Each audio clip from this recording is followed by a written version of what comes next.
नाम लगा खबरी तो पता है अंदर तेरा माशाल्लाह दोस्तों। मैं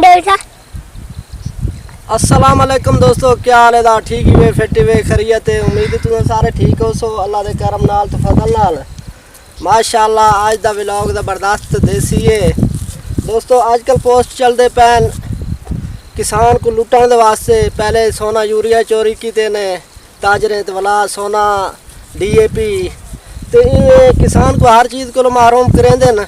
ते हर रोज़ पोस्ट दे उत्ते हुकूमत पोस्ट आंदे न कि हुकूमत इतना रेट लैंदा पे उतना रेट लैंदा पे ते या 5 मन को ज़्यादा किसान ना रखे फिलहाल तो ढेंगे ढमोके।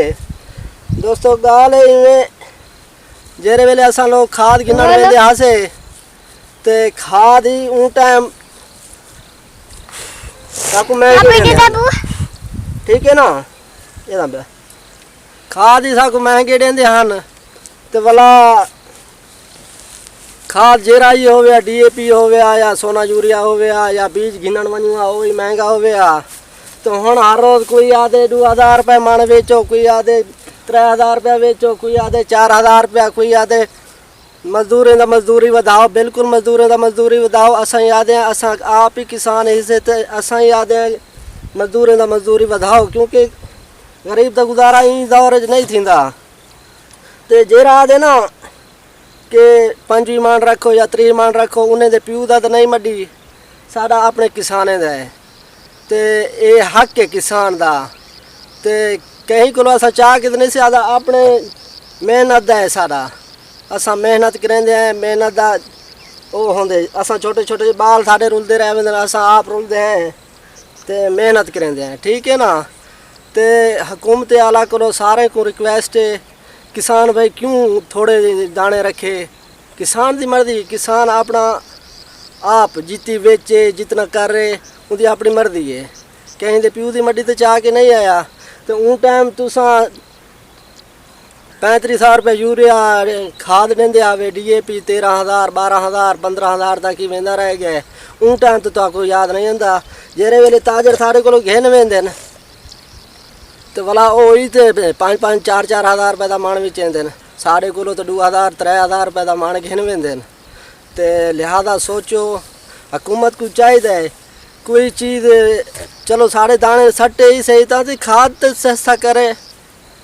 खाद ही महंगा, डीजल महंगा, सारा चीज़ महंगा। ते असां सारे किसानों को आदे यकजहती करो ते अपना आवाज़ बुलंद करो ते सारा यो रिक्वेस्ट है। तो हुण तुस सारे बिरावे को इजाजत मंगते हैं तो महसूस बिल्कुल ना कराए अपने हक की आवाज़ को बुलंद कराए। असा बिल्कुल भी रियायत ना देसूँ साकू जिमें दिते ने महंगा चीज़ असा उमें भी चेसूँ या खाद डीजल वगैरह सस्ता करन मेहरबानी करन। ठीक है ना। हुण तुस सारे बिरावे को मुकल वेंदे पे हैं। अल्लाह सोने दी अमान होवे। पाकिस्तान जिंदाबाद। अस्सलाम वालेकुम। हाँ बीजी देना है।